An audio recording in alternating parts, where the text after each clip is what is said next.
Bonjour à tous et bienvenue dans Bonjour chez vous. Alors comme je vous le disais hier, on fait une émission sur le thème de ce qu'il faut faire après avoir donné sa vie à Jésus. Vous êtes peut-être nouveau converti, vous venez de venir à Christ et vous vous posez tout un tas de questions, ou vous êtes chrétien de longue date mais vous encadrez des nouveaux convertis. Cette émission va être riche en conseils et je suis accompagnée d'Omer et d'Aurélie. Bonjour à tous les deux. Bonjour. Bonjour Aurélie. C'est intéressant, hein? Blanc, blanc, noir. La transformation dans la nouvelle naissance. N'importe quoi. Noir au blanc. On a vraiment bien customisé nos tenues aujourd'hui. C'est quand même impressionnant. C'était en plus spontané comme ça. Sans s'être consulté. Sans s'être Voilà. consulté. Complètement noir. La C'est la transformation, transition, la transition et... Ouais. La transformation Ah totale. là, c'est pas mal, Omer. C'est pas mal. J'avais pas vu ça, mais c'est pas mal. T'es en forme, Omer, aujourd'hui? Ça va bien? Ça va super bien, ça va super bien. Merveilleux, merveilleux. Je suis contente de ce sujet qu'on apporte. Et Aurélie, tu vas faire une rubrique conseil du coach.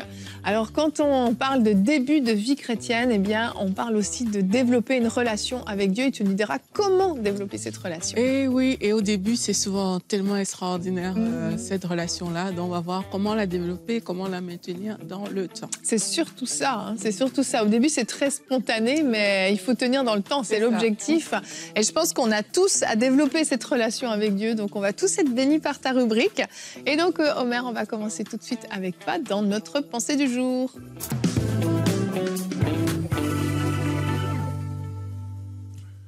Si vous avez accepté Christ, j'aimerais vous souhaiter la bienvenue dans la famille de Dieu. Si vous ne l'avez pas encore fait, eh bien, j'aimerais commencer cette rubrique par vous expliquer comment on doit le faire, pourquoi vous devez le faire.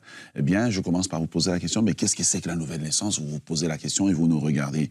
Premièrement, la nouvelle naissance, c'est pas la prière qu'on fait rapidement. Il y a des étapes qui doivent précéder. Premièrement, c'est avoir la révélation que vous êtes pécheur, que vous ne pouvez pas vous sauver vous-même et que Dieu a donné un moyen et un seul moyen par lequel les hommes puissent être sauvés. C'est Jésus-Christ qui est venu, qui est mort à la croix de Golgotha et qui, par sa mort, nous a donné l'accès à Dieu.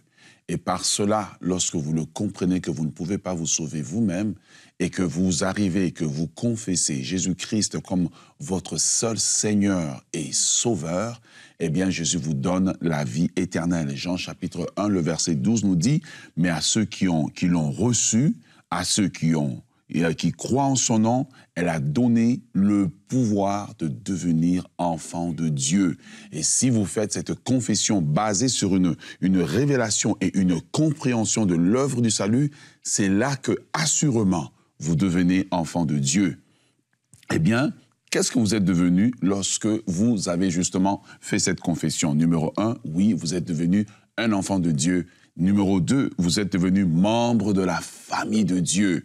Numéro 3, vous êtes devenu une nouvelle création. Et numéro 4, vous êtes devenu ambassadeur de Christ. Donc, ce n'est pas seulement une confession que vous avez fait dans le vide, mais cette confession, cette réception de l'œuvre de l'amour de Dieu manifesté à la croix par Jésus-Christ a un impact éternel sur votre vie présente, mais aussi sur votre éternité. Vous êtes devenu enfant de Dieu, membre de la famille de Dieu, une nouvelle création et ambassadeur de Christ. Mais qu'est-ce qui vous est arrivé? Eh bien, ce qui vous est arrivé au moment où vous l'avez confessé Jésus comme votre Seigneur et Sauveur personnel, eh bien, vous avez été délivré de la puissance des ténèbres et transporté directement dans le royaume de Dieu, où l'apôtre Paul dit dans le royaume du Fils de son amour. Numéro 2, eh bien, vous êtes assis maintenant dans les lieux célestes en Christ. Vous avez un statut nouveau.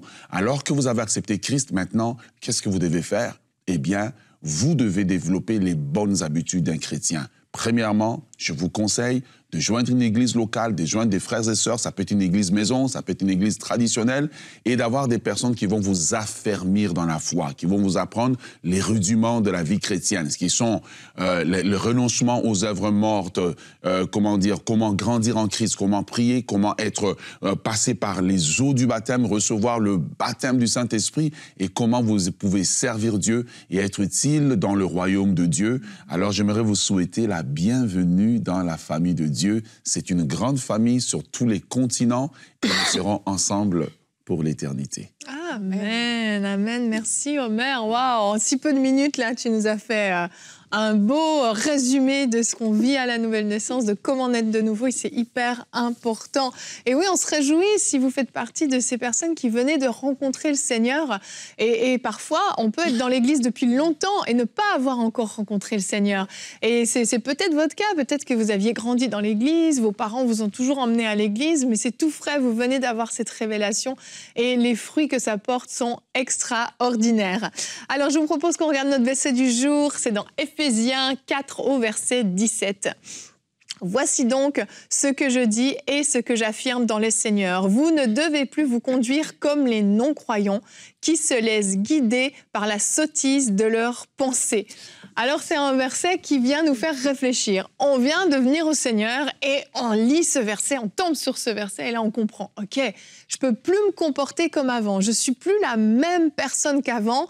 On est une nouvelle création, une nouvelle créature. On en avait parlé, je pense, il n'y a pas si longtemps avec toi, Aurélie. On a compris toutes ces choses, mais OK, je ne me comporte plus de la même façon. Alors certainement, tu as parlé du baptême d'eau rapidement dans ta pensée, donc c'est une étape vraiment incontournable qui s'associe vraiment à la nouvelle naissance, mais après, il doit y avoir un changement dans notre vie. Mais ce qui est merveilleux, c'est que contrairement à tout ce qui est, je ne sais pas, pensée positive ou technique de réflexion, de relaxation, de je ne sais quoi, qui viennent par nos efforts, en fait, quand on vient à Christ, c'est nos désirs qui changent. Donc en fait, on ne se comporte plus comme les non-croyants, mais pas parce qu'on fait des efforts et puis on est dans un renoncement perpétuel et une souffrance et ah non, la vie chrétienne doit être tellement ennuyeuse maintenant, je ne peux plus rien faire. Au contraire, en fait, nos désirs sont changés. Et ce qu'on aimait faire avant, on n'a juste plus envie de le faire aujourd'hui. Et c'est ça la grande différence. Moi, je me souviens avoir parlé une fois avec une dame d'un certain âge et puis elle me disait qu'elle ne voulait pas se donner au Seigneur parce qu'elle ne voulait pas arrêter d'aller danser. Elle aimait bien aller danser dans les bals populaires et tout ça. Et elle disait, moi, je ne veux pas arrêter d'aller danser. Je disais, mais en fait, vous allez simplement ne plus avoir les mêmes désirs qu'avant, mais ça ne va pas vous coûter. Et ça, je pense que c'est vraiment important de le comprendre. C'est que quand on est de nouveau, on a nos désirs qui changent et notre comportement, nos attitudes vont inévitablement changer puisque notre mentalité est en train de changer. Oui, c'est ça. En fait, quand on est de nouveau, on est ce qu'on appelle un bébé spirituel. Et quelquefois, c'est bien de l'expliquer en fait. Une fois que vous êtes venu, vous avez peut-être répondu à cet appel, vous avez dit oui à Jésus-Christ parce que vous voulez vraiment connaître, vous voulez vivre cette vie, ben, vous rentrez dans la famille de Dieu, comme Omer disait dans la pensée du jour.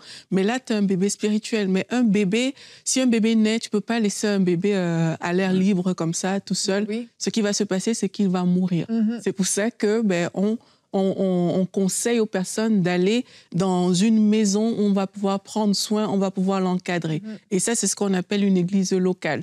Donc, vous allez aller dans une église locale et dans cette église locale, vous allez recevoir des enseignements. Ces enseignements vont vous permettre de vous bâtir, de vous construire, etc. On vous apprend qu'il faut méditer la parole de Dieu. Et alors que tu es en train de mettre tout ça en place, tu es en train de grandir. Il y a une transformation qui se fait.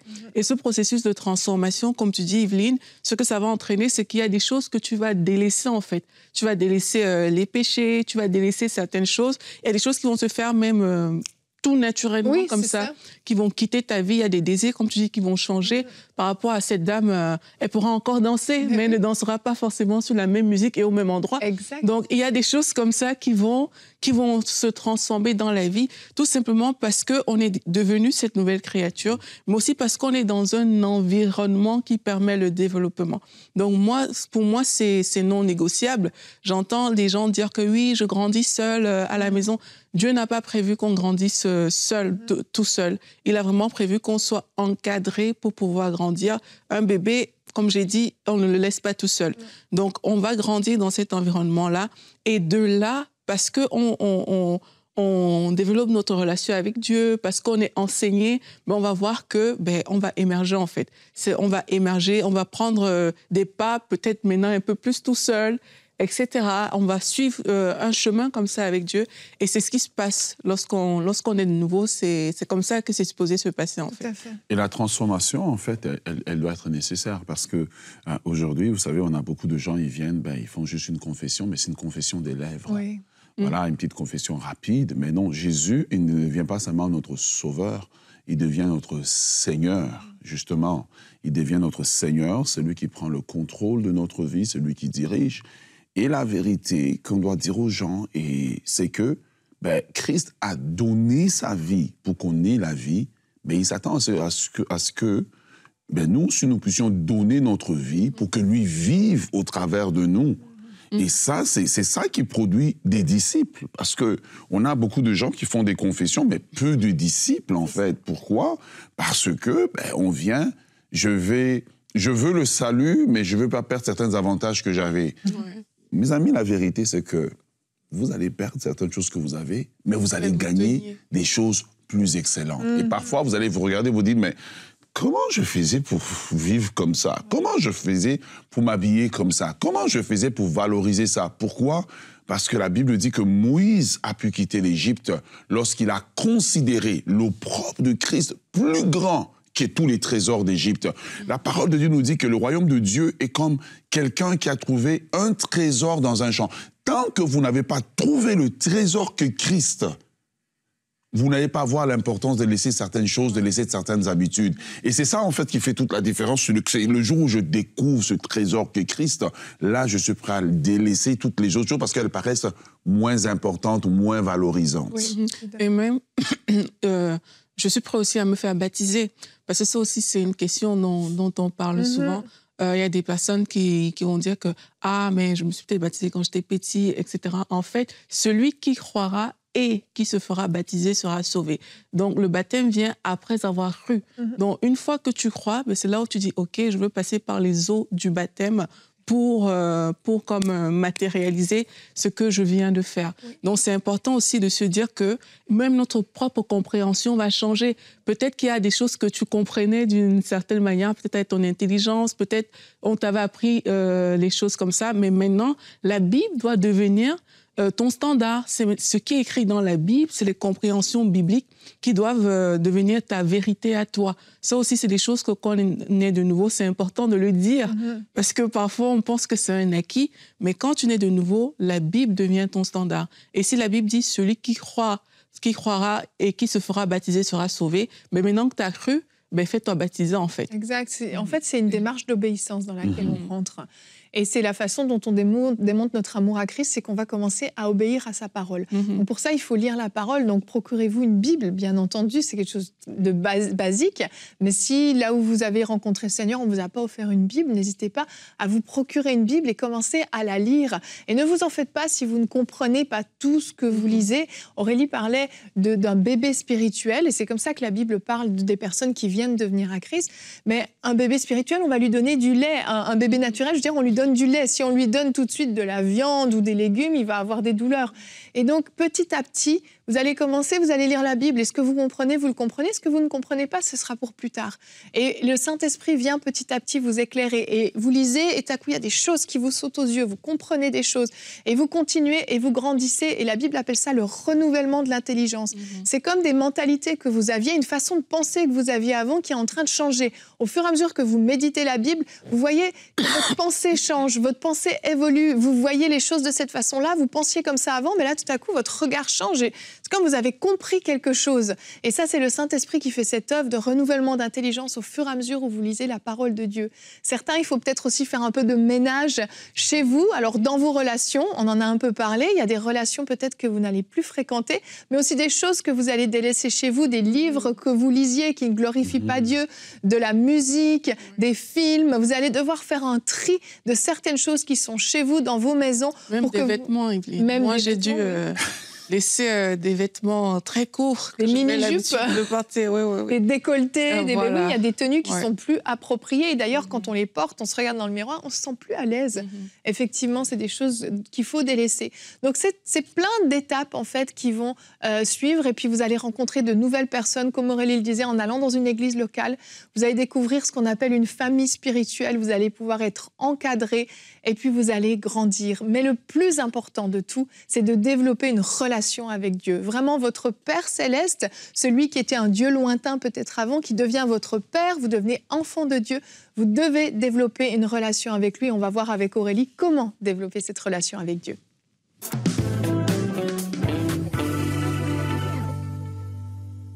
Et Et j'aimerais aussi rajouter quelque chose, c'est qu'il faut recevoir le Saint-Esprit et être baptisé du Saint-Esprit au nom de Jésus-Christ. Ça change tout dans une relation avec Dieu. Et on a plein d'émissions, je te coupe 2 secondes, plein d'émissions qui parlent du baptême du Saint-Esprit et vous pouvez être baptisé du Saint-Esprit en suivant ces émissions. C'est vrai que c'est un indispensable. Oui, c'est ça. Donc, comment développer une relation avec Dieu? Donc là, on va vraiment parler du côté relationnel. Et lorsqu'on parle de relation, on ne peut pas avoir une relation avec une personne si on la tient à distance. Pas du tout. Il faut se rapprocher de cette personne-là si on veut avoir cette relation.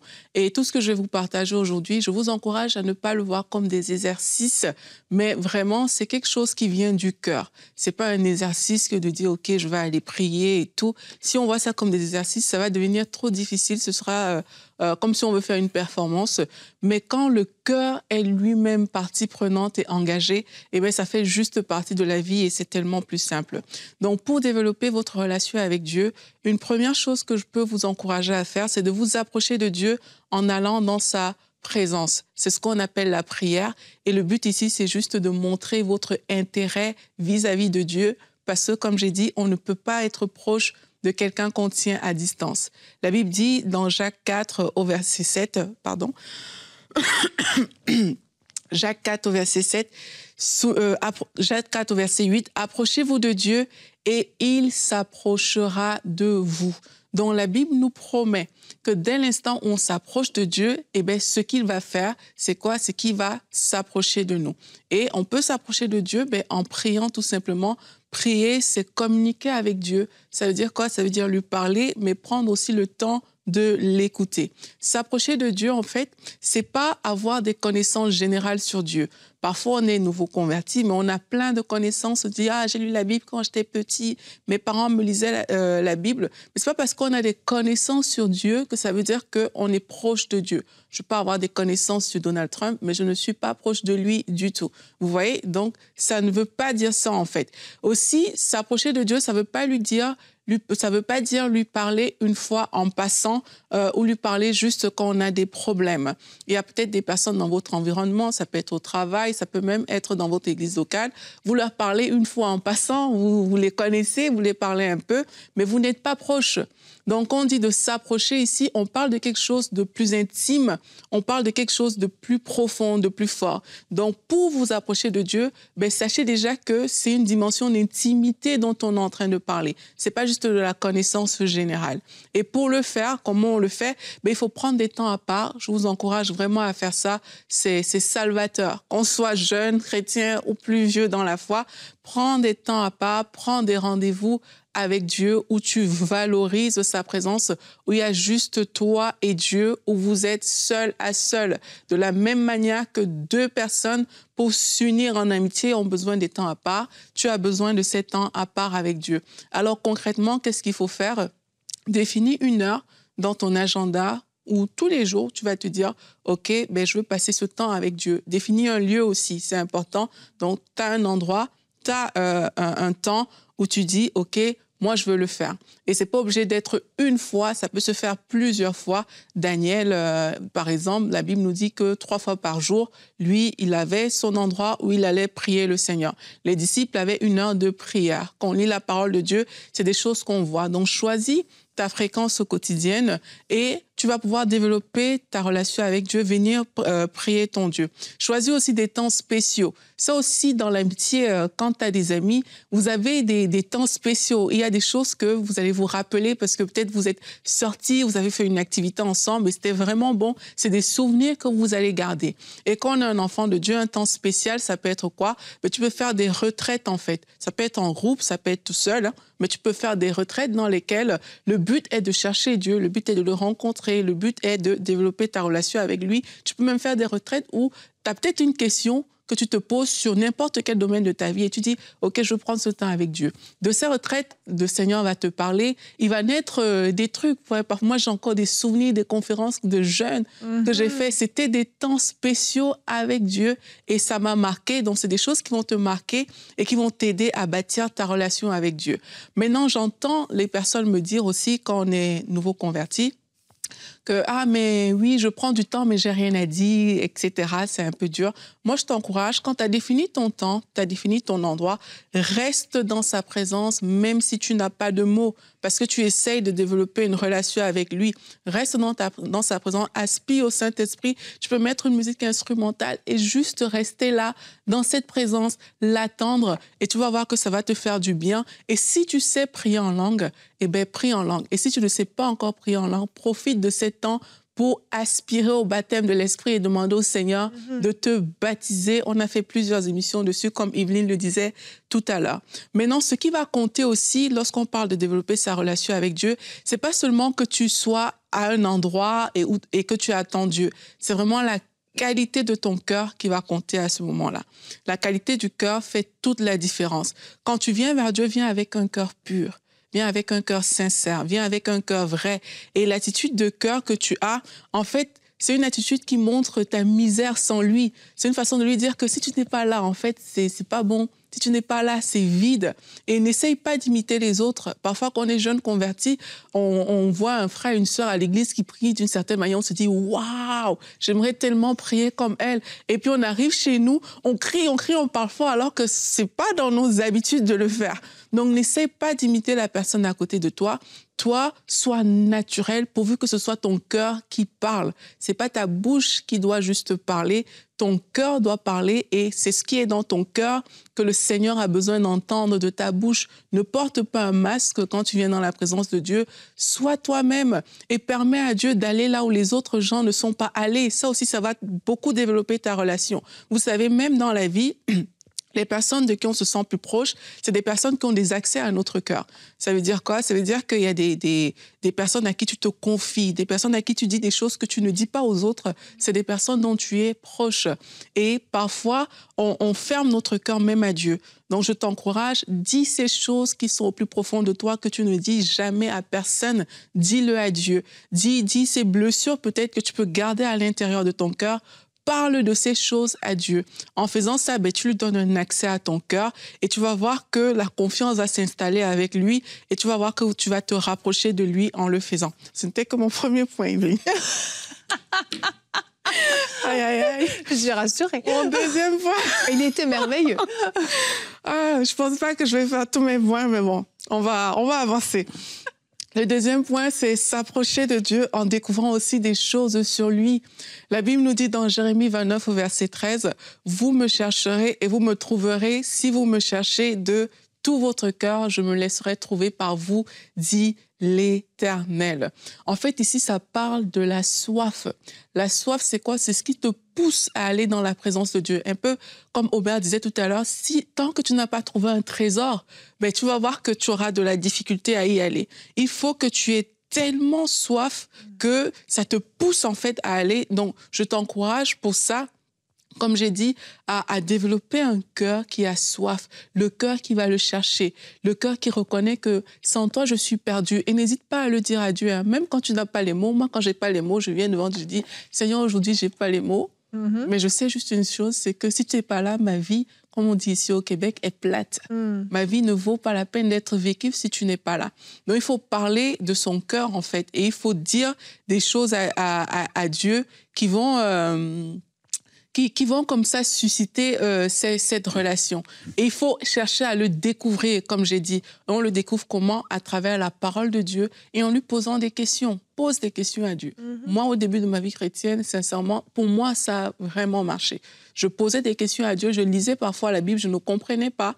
Puis je posais des questions à Dieu. Ah, mais Seigneur, si tu es partout, pourquoi est-ce que on t'invite encore, quand on prie à l'église, on dit « Saint-Esprit, viens », alors qu'on m'a appris que tu es déjà là. C'est des questions qui me semblaient bêtes, hein, mais le Seigneur a répondu à ces questions. Tu vois? Par exemple, pour ça, il m'a dit, c'est une façon de me désirer, de me demander de me manifester. Vous voyez, ça peut vous sembler être des questions idiotes, mais posez ces questions à Dieu et vous allez voir que plus vous allez lire la parole pour le connaître, plus vous allez lui poser des questions, vous allez voir qu'il y a une relation qui va se développer. Et quand vous ouvrez votre Bible, s'il vous plaît, ne lisez pas seulement pour connaître les promesses de Dieu, pour votre gain personnel. Qu'est-ce que Dieu a à m'apporter?